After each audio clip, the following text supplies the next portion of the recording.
Hoy estamos poniendo buenas canciones en el programa Hassan. Y esta me encanta porque dice que el mundo está cambiando como lo conocemos y Chile, por supuesto, también. Bienvenida a su sección, don Hassan.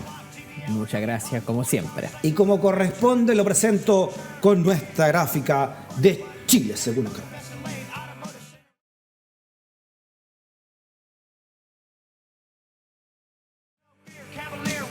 Oye, está linda esa gráfica, me gusta. ¿Es la que más? Sí, lo pusimos así más sofisticado. Sí, como este mapa.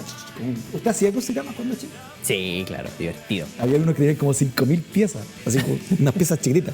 Yo me las comía cuando chico. Oye, o si no, cuando estaba haciendo imagínate después cómo salía en la pieza de crucigrama. Se estaba haciendo un crucigrama de 5.000 ahí en la casa y nos faltaba el que escondía la última pieza en alguna parte. Cosa de ser el último, poner la... Era muy entretenido. Las peleas familiares eran importantes.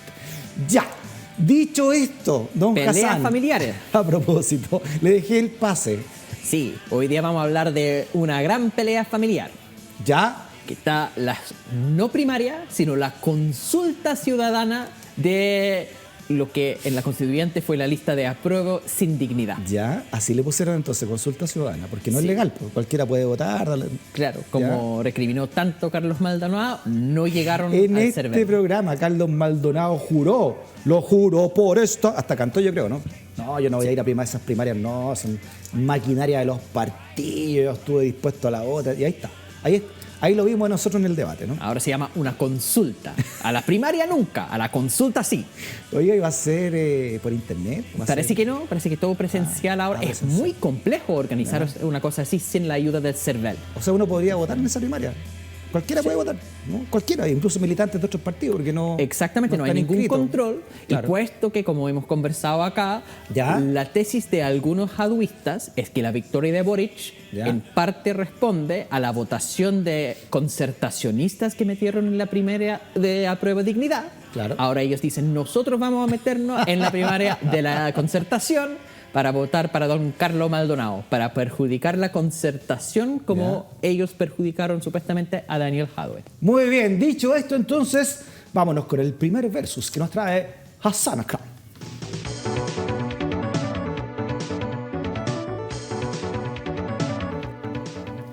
Ya, todos contra todos. Ahí a Maldonado contra Narváez, Narváez contra Yanna Proboste, Proboste contra Narváez. Así es tanto, ¿no? Sí, pero realmente... ¿Qué se vio ayer en el debate? ¿Cómo lo vio usted el debate? Logré mantenerme despierto, por lo menos.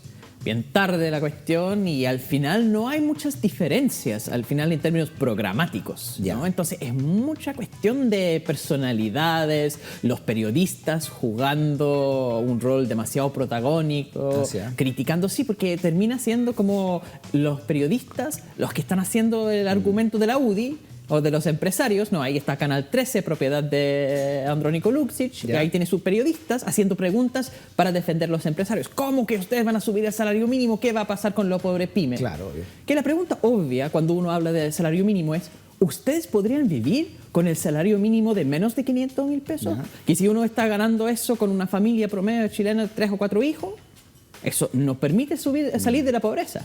Me gustaría ver a la Mónica Pérez o a Iván Valenzuela viviendo con el salario mínimo actual. Pero ellos preguntan indignados, ¿cómo es posible que ustedes proponen subir el salario mínimo? ¿Eso es periodismo? Igual es divertido, o sea, interesante, ya como periodista, ¿no? La mancomunión del canal de Luksic, ¿no? Sí. Con la red, que viene haciendo, yo creo que un canal que viene haciendo una televisión abierta, completamente distinta, ¿no? Y además cercana a lo que uno esperaría de una televisión abierta, que esté sintonizada con lo que realmente está pasando en el país, ¿no? Bueno, ahí tiene entonces el canal de Luksic con periodistas que preguntan desde el punto de vista de los empresarios. Claro. Entonces, toda la pregunta, ¿qué es eso de cambiar el sistema de pensiones? ¿Vamos a tener propiedad sobre eso? ¿Están seguros? ¿Están seguros? Propiedad es lo más importante. En el tema de las pymes, siempre, pero los pobres pymes. ¿Y qué pasa con los trabajadores que ganan salario mínimo y no pueden costear su cosa? Ninguna preocupación, porque ellos están en la línea clara de los empresarios. Y al lado la red con dos grandes periodistas de investigación que al final no son entrevistadoras, entonces no hacen preguntas. Por eso todos los memes de la Mónica hacen González. análisis de reflexiones, digamos, ¿no? Siempre cuando uno da charlas, ya llega un momento de preguntas de la audiencia y alguien que levanta la mano y dice, yo tengo un comentario, y hace su propio discurso. Sí, claro. Y al final no es una pregunta. Una pregunta. Es que la posición de la Mónica González fue, no me interesa lo que dicen los candidatos, son super fomes, voy a hablar yo. Claro. Y yo creo que para la audiencia eso no es necesariamente una mala cosa. Claro, pues son dos tremendas periodistas. Bueno, Sí, más interesante Mónica escuchar González y Alejandra. a ellas que escuchar a los candidatos. Muy bien. Entonces, si tuviéramos que hacer un versus realmente, ¿tú ves una diferenciación entre los programas o las ideas de los tres, unos con otros? ¿Cómo, o sea, hacia dónde apunta Narváez, hacia dónde apunta Maldonado y hacia dónde apunta la democracia cristiana con Jasna Proboste, por ejemplo? Jasna Proboste todavía no tiene programa, Carlos Maldonado tiene un esqueleto de programa, Paula Narváez tiene algo un poco más desarrollado, ¿Ya? pero realmente las propuestas son muy similares a un nivel de generalidad. Uno dice que incluso con la propuesta de Jadwe, que se hizo tanto de demonizar el programa de Jadwe, ¿Ya? pero si uno compara la propuesta de Jadwe incluso con las propuestas de Paula Narváez, son bastante similares porque los problemas estructurales de Chile ¿Ya? son de consenso. O si uno está en ese 20% de las tres comunas de rechazo que insiste que todo está perfecto en Chile porque los empresarios son lo único que importa, o uno está con las grandes mayorías que dicen acá hay un problema porque cuando los empresarios tienen demasiado poder, entonces no hay competencia.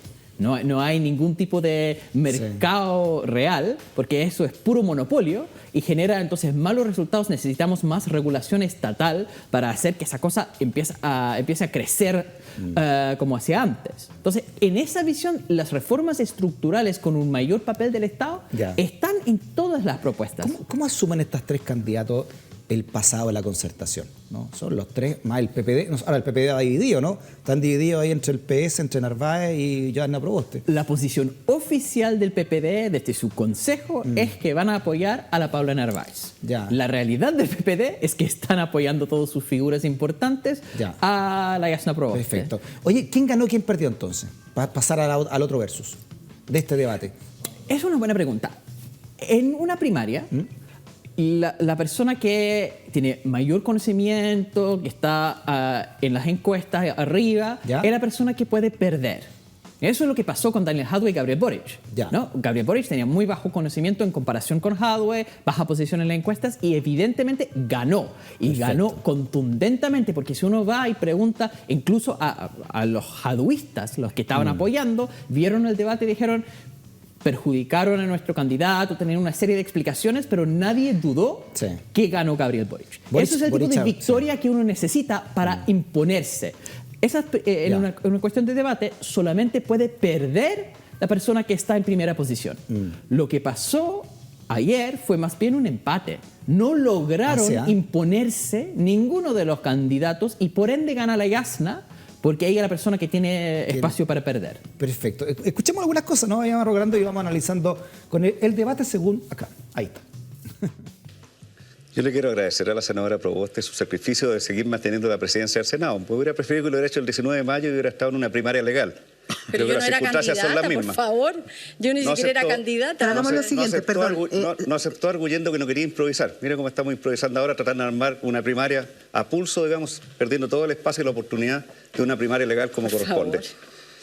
Ahora bien.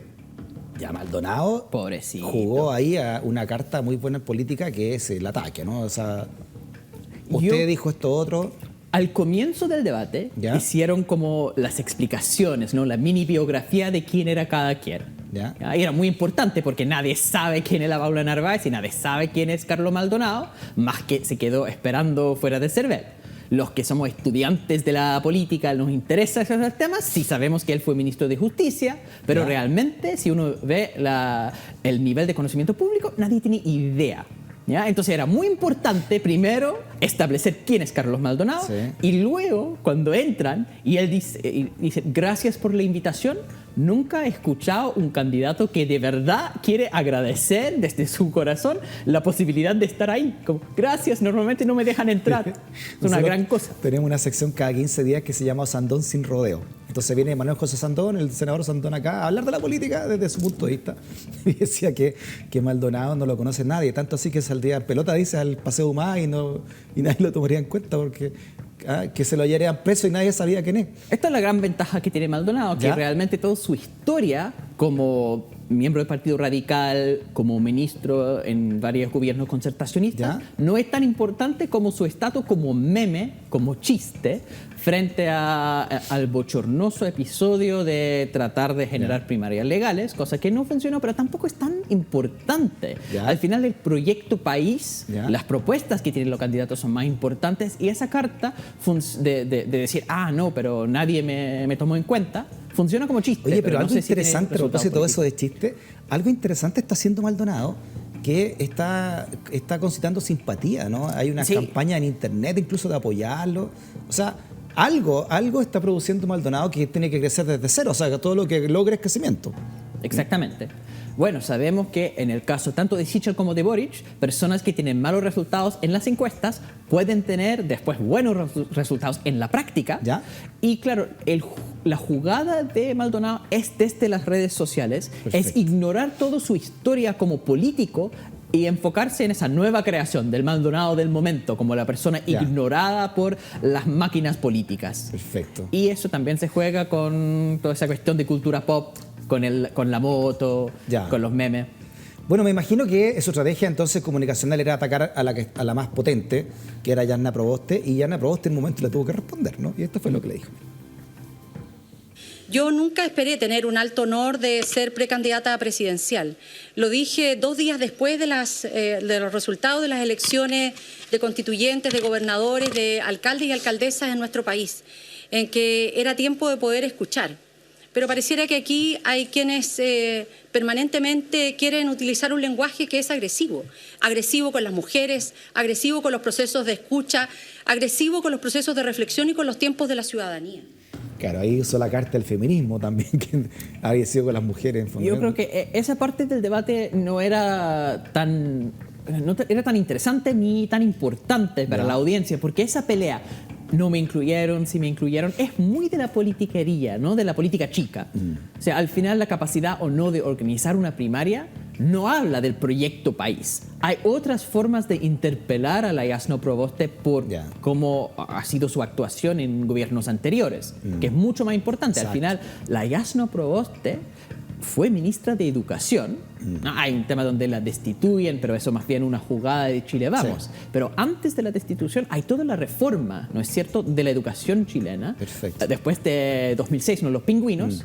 De cierta forma, lo que hoy día se aprueba de dignidad, sobre todo de Frente Amplio, nace de derrotas o de exclusiones en el proceso de hacer política educacional.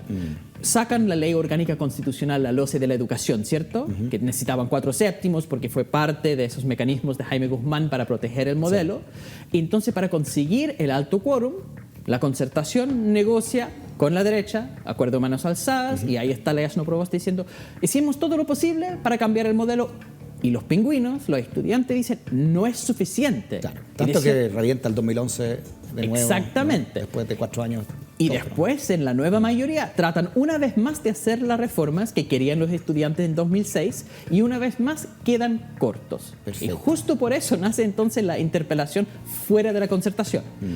Hay distintas formas de decir, ustedes en este momento son capaces de cumplir con las promesas si todas las veces anteriores han defraudado esas promesas. Sigamos escuchando entonces lo que señalaba al respecto Jasna Proboste. Ahí está. Carlos ha dicho que él es heredero de Pedro Aguirre Cerda, que señaló gobernar es educar. Me gustaría que nos dijera 3 medidas que impulsó Pedro Aguirre Cerda en el marco de la educación. Bueno, en primer lugar, lo más importante fue el compromiso que él tuvo con la expansión de la educación en Chile. Sabemos que durante su gobierno se multiplicó por 6 la matrícula en enseñanza básica. El compromiso nuestro, más que estar viendo lo que se hizo, es ver lo que falta por hacer. Se han hecho un conjunto de medidas. ¿Cuántos años llevamos haciendo medidas sobre educación? Pero Pedro Aguirre Cerda, circunscríbase a Pedro Aguirre Cerda. Y sigue la educación pública siendo el pariente pobre del sistema educacional chileno. Sigue siendo el factor donde se perpetúa la desigualdad. Por lo tanto, aquí, más que dar un examen de historia, hablemos de propuestas. La gente, más que querer saber lo que pasó, quiere saber lo que vamos a hacer. Y lo que vamos a hacer es poner a la educación pública en el centro de la preocupación.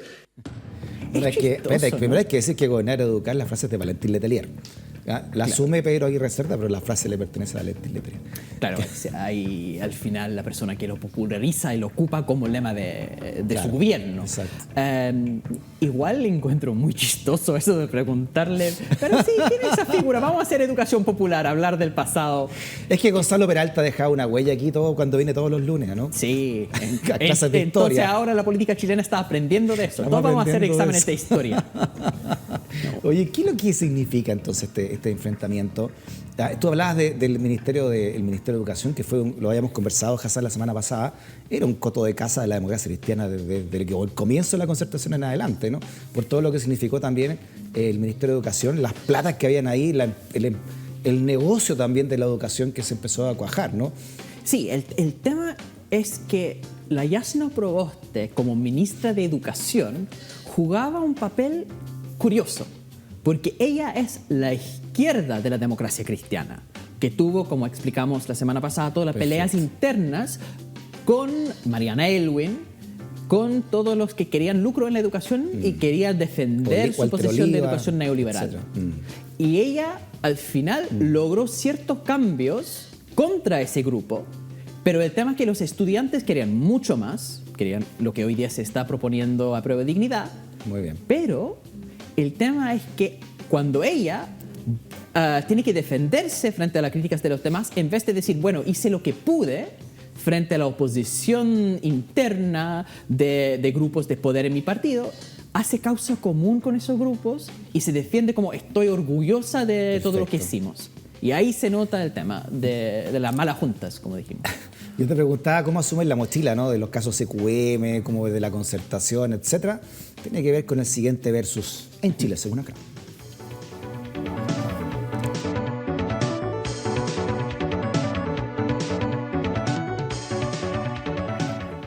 Ya, unidad constituyente que se llama este nuevo referente, ¿verdad? Versus Bachelet. Y la representaban Bachelet, una mayoría, pero también SQM, el financiamiento de las campañas, etcétera, ¿no? El fantasma de Bachelet estaba dando vueltas en todo ese debate. Estamos hablando de personas que todos fueron ministros de gobiernos de la concertación y todos de cierta forma son bacheletistas. De hecho, en la carta hay una petición, ¿cierto?, en change.org para ser candidata a la Paula Narváez. Y en eso dice explícitamente la continuadora natural de la Michelle Bachelet. La Yasna Proboste, ministra de la Bachelet.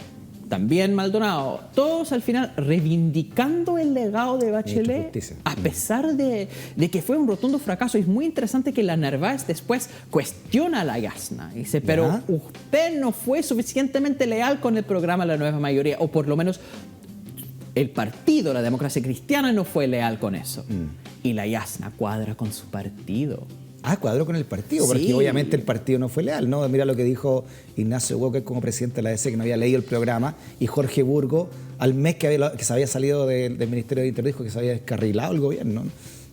Es que es curioso eso, porque la defensa de la Yasna es que ustedes están aludiendo a lo que dijo Ignacio Walker. Ella fue la persona que dijo, ustedes están hablando de Ignacio Walker. La pregunta de la Narváez simplemente mencionó eso de no haber leído el programa. ¿Ya? Y ella dice, no, pero Ignacio Walker contribuyó al gobierno de la nueva mayoría con todos sus equipos, no es así.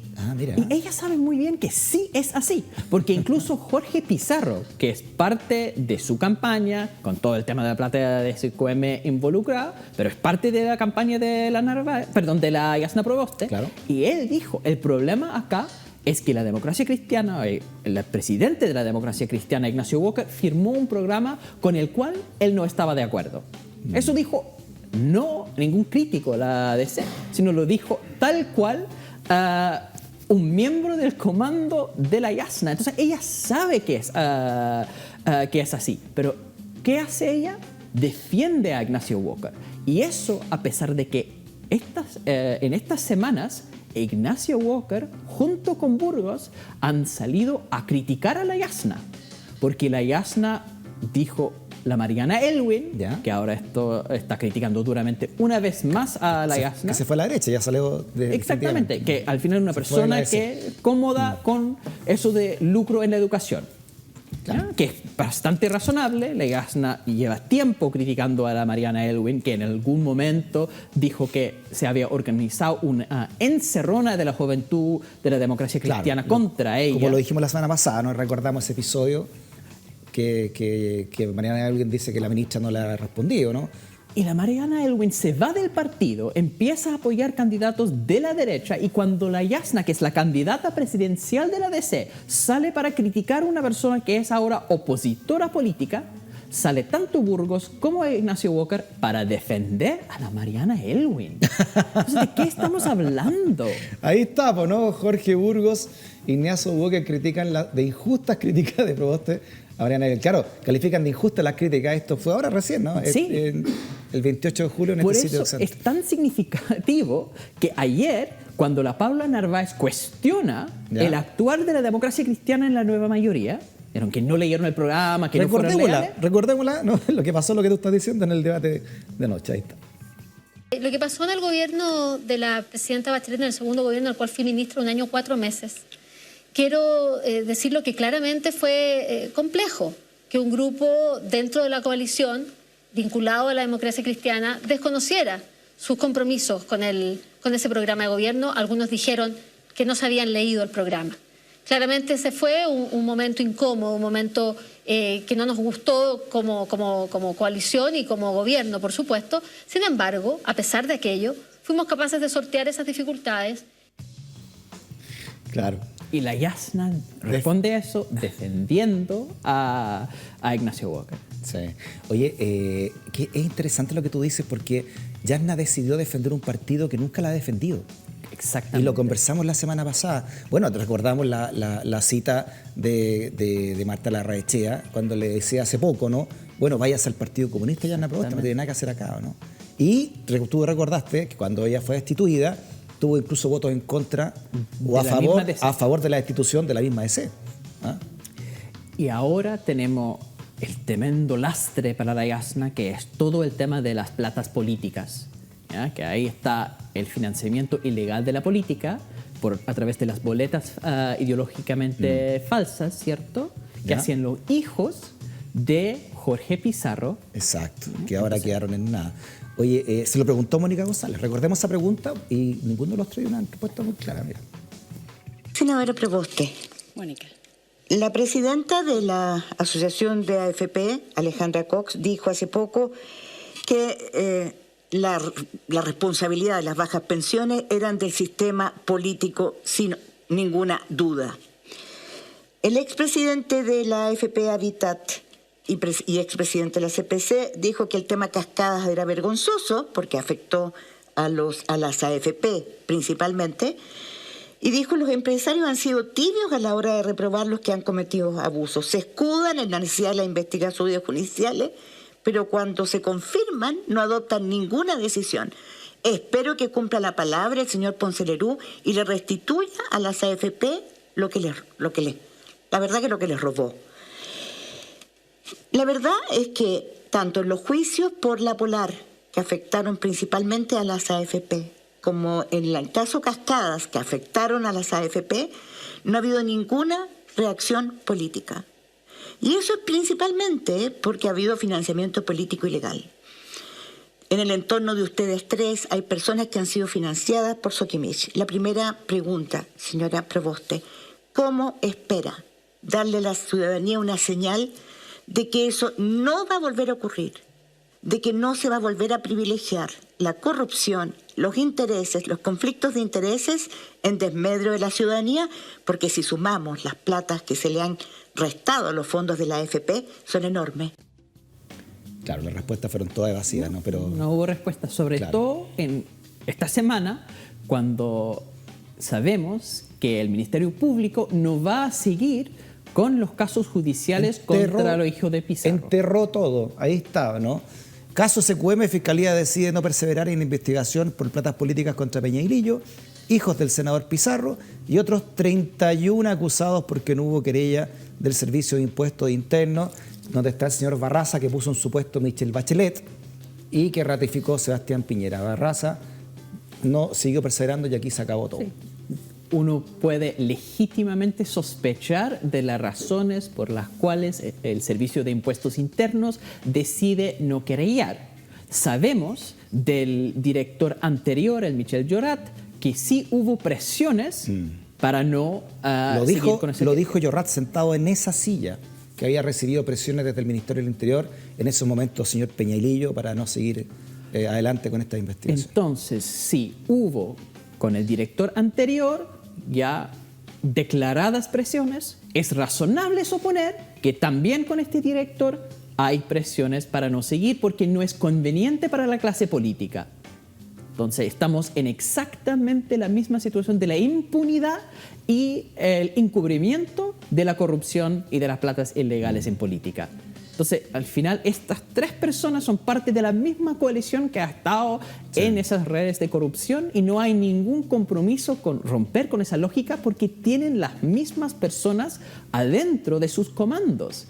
Porque uno podría decir, bueno, todo, la etiqueta demócrata cristiano, que la Jasna tiene desde los 14 años, perfecto, es su posición política, su ideología, lo que sea, pero podría gobernar con otras personas. Claro. Pero tendría que entonces hacer una mea culpa, un reconocimiento de los errores anteriores y borrón y cuenta nueva. Pero no hay nada de eso. Todos están gobernando con esa misma lógica. Y parece que no les importara mucho, ¿verdad? Porque Jasna Proboste tiene al lado a Jorge Pizarro, lo dijo. Bueno, se cerró el caso SQM ahora, ¿no? Pero lo dijo haciendo asesorías verbales a SQM en medio de toda esta polémica. Y por otro lado, Paula Narváez le comienza agradeciendo a Heraldo Muñoz su trabajo como jefe de campaña. Y sabemos que el PPD fue financiado por SQM. Que era militante, ¿no? Que era el militante no metálico, ¿no? De SQM. y siguen adelante. O sea, ¿cuánto pesa realmente? Son muertos grandes en el closet de eso, ¿no? Sí. Si uno mira al final el entorno, ahí está Aldo Cornejo, con todo el tema del caso Tragamonedas también, hay una serie de personas involucradas en actos de corrupción, pero la persona más importante que mencionamos en esto es la Michelle Bachelet, porque es la sombra del Bachelet y del bacheletismo que está dando vueltas en eso. El fracaso de la nueva mayoría es porque la figura de Bachelet tiene contradicciones insalvables. Ella se va, después del fin de su gobierno, a ONU Mujeres y no entiende lo que es el movimiento estudiantil de 2011, de la misma forma que nunca entendió lo de 2006. Al final, la práctica política de la concertación, que representa súper bien la Michelle Bachelet, es negociar con la derecha desde la base de los partidos antiguos y de los tecnócratas de esos partidos. Ella es amiga personal de Nicolás Ezaguirre, ¿no? Eso es una amistad de años, sí, claro, décadas. Entonces, ese grupito, que al final lo que busca es negociar con la derecha desde su posición de centro, implica entonces tener que excluir a los movimientos sociales. Porque uno no puede negociar con la derecha si están presentes esos movimientos que son bastante más exigentes. Después del estallido, la figura de Bachelet cambió completamente, ¿no? O sea, y después de todo lo que se supo del financiamiento de las precampañas presidenciales de Bachelet con platas del yerno de Pinochet, y además con Bachelet comienza la impunidad, ¿no? Ella es la que saca a Llorat y pone a Barraza, ¿no? Y Peñailillo, según Llorat, es el que empezó con las presiones, y ahora Peñailillo quiere ser candidato, quiere ser senador de la República. Y justo ahora que quiere ser senador de la República, entonces viene este otro perdonazo de Servicio de Impuestos Internos diciendo que no perseveró, o al menos la Fiscalía le tira, ¿no?, esa pelota al Servicio de Impuestos Internos, dice, por culpa de ellos, entre comillas, no vamos a poder seguir adelante. Dentro de la exconcertación han generado un relato completamente autocomplaciente del fracaso de la nueva mayoría. Ya. Según ellos, fue un tema del caso Cabal, ¿ya? Y el caso Cabal fue un invento de la UDI. Esa es su explicación. No tiene nada que ver con la Michelle Bachelet. Ella tenía un liderazgo impecable y fue el pago de Chile por todo eso como conspiración contra ella. Lo que no reconocen es que hay un problema estructural que tiene que ver en parte con la posición ideológica de la democracia cristiana. No había mayorías en el Congreso porque una parte de su supuesta mayoría no estaba de acuerdo con los cambios. Pero también la forma en que la Michelle Bachelet escoge a sus ministros dentro de esos grupitos. Burgos asignado por ella, Ezaguirre asignado por ella. Ella decide nombrar a esas personas. porque es parte de la lógica de esas personas que han estado gobernando Chile desde la transición democrática. Sí, además, piensa que Michelle Bachelet está a cargo de un tremendo cargo en la ONU de Derechos Humanos, me imagino por su pasado, no por su historia personal, pero en su gobierno, sobre todo en el segundo, bueno, el primero ya había pasado, pero en el segundo se inventaron pruebas contra el pueblo mapuche. Se violaron de esa manera derechos esenciales del pueblo mapuche, ¿no? La operación Huracán fue en su gobierno. Claro, Matías Catrileo, Alex Lemus. Matías Catrileo había pasado antes, ¿no? Sí, hay una lista de personas mapuches que mueren. Hay una contradicción tremenda y ella es la que dice Narváez es mi candidata. Por lo tanto, como te digo, y la DC tiene ese muerto, bueno, y el Partido Radical, Carlos Maldonado, no sé qué tanto peso político pueda tener pero concertacionista total. Pero claro. La concertación no se ha muerto, no hay ninguna autocrítica. Al final, lo que vimos en el gobierno de la nueva mayoría, que fue un gobierno en disputa, donde prometieron esta vez vamos así a hacer los cambios, que no pudimos hacer supuestamente en los 20 años de la concertación porque ahí estaba la derecha, que estaba bloqueando todo, pero esta vez vamos a tomar las banderas del movimiento estudiantil, vamos a tener derechos sociales, por lo menos en la educación. No lo hicieron. Una vez más defraudan a las expectativas porque personas dentro de su propia coalición no están de acuerdo con esos cambios. Y en vez de decir, mira, acá hay personas que no están de acuerdo, tenemos que separarnos de ellos, hacer alianza con otro, no, se mantienen esos grupitos, porque no quieren de verdad tener los cambios, quieren ocupar los cambios como al final propaganda para ganar elecciones. Ahora, ¿qué los une a ellos? ¿Qué electorado los une? Hay un electorado ahí, me imagino, mayor, progresista, miedoso, digamos, ¿no? Que ve a las hordas de izquierda como algo que podría producir un caos y que se compran, ¿no? o se sienten seguros en un paraguas de esta llamada o autodefinida socialdemocracia, ¿no? que todos lo sacan a colación, ¿no? Este grupo, por lo menos, de exconcertación. Si uno mira el comportamiento electoral en Chile, ¿no? Durante la dictadura cívico-militar quemaron los registros electorales. Entonces, durante el plebiscito de 88, hacen nuevos registros electorales. Entonces, el proceso, de hecho, de las campañas del no, las casas del no, eran también eso de crear esos registros. Y tenemos mucha gente que empieza a votar en ese momento de 88. Perfecto. Eso es como una ola de participación. Y esas personas se sienten parte de lo que es la concertación. Y eso podrían darle un electorado a esto. Se nos fue el tiempo, Hassan. Se nos fue el tiempo y Chile está cambiando como lo conocemos dentro del mundo entero también. ¿Ah? ¿Seguimos la próxima semana? Seguimos la próxima. Quedaron un montón de versus en pantalla. Por ejemplo, Boric, Sichel. ¿Qué representan? ¿Cómo caben también dentro de este panorama y cómo se enfrentan desde la derecha y desde la izquierda a este mundo de exconcertación? ¿Qué iría a pasar ahí? Un dilema que lo hablamos la próxima semana, ¿te parece? Sí, hay que actualizarnos después de 88. Hay nueva gente votando ahora y todo distinto. Muy bien, Hassan. Abrazo grande, que estés muy bien. Gracias por venir. Programa de hoy, conversaciones necesarias desde el escenario del poder, desde Stock Disponible, desde Vía X y por la libre expresión. Hasta la próxima. Chao.